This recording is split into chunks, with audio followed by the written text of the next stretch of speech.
श्री कृष्ण कहते हैं कि मनुष्य के जीवन में कई सारी प्रतिक्रियाएं होती हैं, जिनमें से एक अहम प्रतिक्रिया और जीवन का महत्वपूर्ण हिस्सा है आलस। आलस एक ऐसी क्रिया है जो हर मनुष्य के साथ होती है। दुनिया में शायद ही कोई ऐसा होगा जिसको आलस ना आता हो। हम ये मान सकते हैं कि जिस इंसान को आलस ना हो वह इंसान साधारण नहीं हो सकता। कई बार मजाक के रूप में हम ये कह भी देते हैं कि इस मिट्टी के बने हो। यदि आलस ने आपको घेर रखा है तो उस काम के फायदे के बारे में सोचें जिसको आप आलस के कारण नहीं कर पा रहे हैं। ऐसा करने से आपके अंदर उस काम को करने की इच्छा होगी और आप एक्टिव हो जाएंगे। कई बार किसी बड़े काम को देखकर भी आलस आ जाता है। यदि ऐसा है तो उस काम को टुकड़ों में बांट लें। अब वही कार्य आसान हो जाएगा। पहले एक टुकड़े को पूरा करें, फिर कुछ समय बाद दूसरे को पूरा करें। जैसे जैसे काम पूरा होगा आपका आलस कम होता रहेगा। श्री कृष्ण ने भागवत गीता में कहा है, किसी भी कार्य को लगातार ना करें। ऐसा करने से आपको थकान होगी, आपको आलस घेर लेगा। काम करते हुए बीच बीच में थोड़ा आराम करते रहें। इस तरीके से आलस आपके पास नहीं आएगा और आप अपने काम को आसानी से पूरा कर लेंगे। हर व्यक्ति का एक लक्ष्य होता है। जब भी आप आलस महसूस करें तो तुरंत अपने लक्ष्य को याद करें। ऐसा करने से आप अच्छा महसूस करेंगे और आपका आलस तुरंत चला जाएगा। अगर आपका कोई लक्ष्य नहीं है तो उसे आज ही बनाएं और आलस से दूर भगाएं।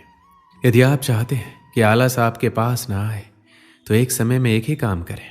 कुछ लोग बहुत से काम एक दिन में या एक साथ करना चाहते हैं, लेकिन जब कार्यों को पूरा करने की शुरुआत करते हैं तो इतने कार्यों को देखकर आलस आ जाता है। अतः एक बार में एक ही कार्य करने की आदत डालें।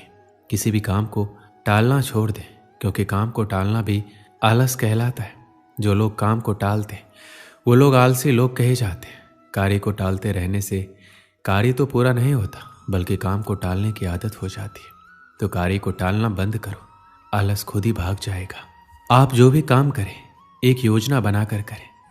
किसी भी काम को योजना के साथ करने से आलस नहीं आता, बल्कि अच्छा लगता है, क्योंकि पता होता है कि हमें कौन सा काम कब करना है। आप अपने योजना में उतने ही कार्यों को जगह दें जितने आप कर सकें। अस्त व्यस्त जीवन से निराशा और आलस ही आता है, लेकिन योजना के साथ काम करने से आपको पता होता है कि कौन सा काम कब और कैसे करना है। ऐसा करने से आप अपने काम को प्यार करने लगेंगे। आलसी होने का मतलब है आप परिवर्तन से डरते हैं, इसलिए हर दिन कार्य को कल पर टालते जाते हैं। कल करेंगे, परसों करेंगे, अतः वो कार्य कभी पूर्ण नहीं होता। क्योंकि हम जहां पर हैं हम खुद को सुरक्षित महसूस करते हैं, अतः हम बदलाव से डरते हैं। हमें लगता है शायद हम अपनी सुरक्षा को खो देंगे। कर्म करने से इनकार करना कायरता की निशानी है। आलस्य और कायरता एक समान है। किसी भी इंसान को तब तक नहीं बदला जा सकता जब तक वो खुद बदलना ना चाहे। फिर भी आप उसको बदलना चाहते हैं तो उसे कोई बड़ी जिम्मेदारी दे सकते हैं या उसे अपने कर्तव्यों का एहसास दिलाकर शर्मिंदा कर सकते हैं। आलसी इंसान में आत्मविश्वास की कमी होती है। कोई भी इंसान तभी बदलता है जब कोई उसकी भावनाओं को चोट करता है।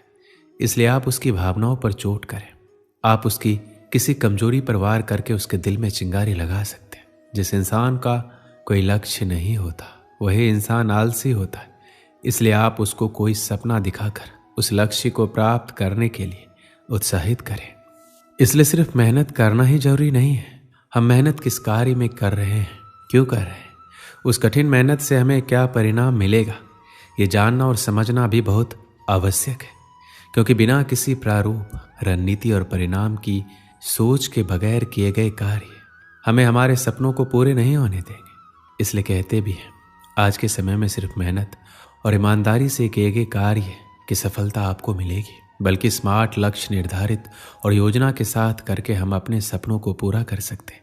क्योंकि बेशक मेहनत सफलता की गारंटी तो नहीं, पर उसको मिलने के अवसर को बढ़ा जरूर देती है। लेकिन अगर आपके सपनों में उनको पूरा करने की जोश और जुनून सवार है तो सच मानिए आपको आपके सपनों को पूरा करने से दुनिया की कोई ताकत नहीं रोक सकती, बशर्ते वह सपना आपकी मेहनत, लगन और प्लानिंग के साथ किया गया हो। क्योंकि मेरा मानना है सपने जिंदगी में चाहे जितने देखो, हकीकत में वही पूरे होते हैं जो सपने हमारे जिद्दी होते हैं। बचपन से ही हमारे माँ बाप हमें मेहनत के लिए कहते हैं, चाहे वो पढ़ाई हो या नौकरी, सब मेहनत की ही बात करते हैं। हमारे माता पिता मानते हैं कि आप जितनी मेहनत करोगे आपको उतनी ही सफलता मिलेगी। लेकिन दुनिया में अब तक कोई ऐसा शख्स नहीं हुआ जो सिर्फ मेहनत करके आगे बढ़ा हो। अगर मेहनत से सफलता मिलती तो आज मजदूरी करने वाले सबसे ज़्यादा सफल होते। ये बहुत ही अच्छा और उचित सवाल है कि मेहनत तो हम बहुत करते हैं, लेकिन हमें मन मुताबिक सफलता हासिल नहीं होता। क्योंकि अगर मेहनत की बात करें तो सिर्फ मेहनत करने से सफलता नहीं मिलती और ना ही सपने पूरे होते। अगर ऐसा संभव होता तो आज के समय में एक मजदूर सबसे ज़्यादा सफल और पैसे वाला इंसान होता। क्योंकि सबसे ज़्यादा मेहनत तो असल में वही करता है। वही दूसरी तरफ वो लोग होते हैं जिन्हें हम आलसी बोलते हैं, बल्कि ऐसा कतई नहीं है। वह किसी काम को करना नहीं चाहते, बल्कि वह हर काम को शॉर्टकट तरीके से करना पसंद करते हैं। आप जब उनको देखेंगे तो सोचेंगे कि यह खाली ही बैठा रहता है, लेकिन असल में हर काम वो जल्दी कर लेता है और फिर खाली होकर बैठ जाता है और खाली समय में नई नई जानकारी हासिल करता है। इंसान और मशीन में इतना ही फर्क है कि इंसान सोच सकता है और हर चीज़ का रास्ता निकाल सकता है। आपने एक कहावत सुनी होगी जिसमें दो लकड़हारे पेड़ काटते हैं, एक समय लगाकर कुल्हाड़ी को धार कर देता है और वही दूसरा पेड़ काटने पर ध्यान देता है, जिस कारण वह ज़्यादा मेहनत करने के बावजूद कम पेड़ काट पाता है और बिल्कुल आराम नहीं कर पाता। इंसान को हर काम सोच समझ कर करना चाहिए, क्योंकि मेहनत तो गधे भी करते हैं। तो आज ही से हर काम को नए तरीके से करने की कोशिश करो, क्योंकि सिर्फ मेहनत से सफलता नहीं मिलती। एक समय की बात है, एक गांव में एक छोटा सा गुरुकुल था। वहाँ सभी शिष्य गुरुजी के मार्गदर्शन में पढ़ा करते थे, लेकिन उन सभी बच्चों में एक विद्यार्थी बहुत ही आलसी प्रवृत्ति का था, क्योंकि वो हर बार आज के काम को कल पर और कल के काम को परसों पर टाल देता था। गुरुजी उसकी इस गंदी आदत से बेहद परेशान थे। इस कारण गुरुजी ने काफ़ी सोच विचार कर उसे कैसे समझाया जाए इसके लिए एक रणनीति बनाई। अगले दिन गुरुजी ने उससे कहा, मैं तुम्हें ये काला पत्थर देने जा रहा हूँ, इसे तुम किसी भी लोहे की चीज़ पर घिसोगे तो वो सोने की बन जाएगी, लेकिन तुम्हारे पास कल सूर्यास्त तक का ही समय है। सूर्यास्त के बाद ये पत्थर काम करना बंद कर देगा और मैं तुमसे ये पत्थर वापस ले लूँगा। इतना कहकर गुरुजी वहाँ से चले जाते। आलसी शिष्य बहुत खुश होता है और मन ही मन वो नई चीज़ों को खरीदने के बारे में सोचता रहता है और मन ही मन बरबराता रहता है, मैं इस सोने का ये करूँगा वो करूँगा। आलसी शिष्य बहुत सारे ख्वाब तो बुन लिए थे, लेकिन उन्हें पूरा करने के लिए प्रयास नहीं कर रहा था। आलसी शिष्य ने सोचा, अभी तो मेरे पास बहुत सा समय है, इसलिए अभी थोड़ी देर सो जाता हूँ। नींद में भी वो आलसी शिष्य बहुत बड़े बड़े सपने देख रहा होता है और बस सोचता ही रहता है। आलसी शिष्य को सोचते सोचते पूरा एक दिन बीत जाता है और वो आलसी शिष्य अभी भी सोच ही रहा होता है। वो बरबराता है, अभी तो मेरे पास पूरी शाम पड़ी है, मैं इन सभी सपनों को बहुत ही जल्द पूरा कर लूँगा, इसलिए अभी थोड़ा आराम कर लेता हूँ और फिर जब उठूँगा तब इन सपनों को पूरा कर लूँगा। जब वो नींद से उठता है तो दोपहर हो जाती है। वो दोपहर का खाना खाने लग जाता है और अब आलसी शिष्य घड़ी की तरफ देखता है, सोचता है अभी तो पूरे 4 घंटे बचे हैं सूर्यास्त होने में, इतनी देर तक मैं क्या करूँगा, इसलिए थोड़ा आराम ही कर लेता हूँ। आलसी शिष्य शाम को नींद से उठता है और घड़ी को देखकर दौड़ा दौड़ा बाहर भागता है और लोहे की चीज़ ढूंढने में लग जाता है। लेकिन रास्ते में गुरुजी उससे मिल जाते और उससे वो पत्थर वापस ले लेते और बोलते हैं, अब तुम्हारा समय समाप्त हुआ, अब शाम हो चुकी है और सूर्यास्त भी हो गया है। आलसी शिष्य को पछतावा होता है और उसे समय के महत्व का एहसास होता है। इस कहानी से हमें क्या सीख मिलती है? हमारा भी यही हाल है। हम भी आज के काम को कल पर, कल के काम को परसों पर टालते रहते हैं, जिसके कारण वो काम कभी नहीं हो पाता।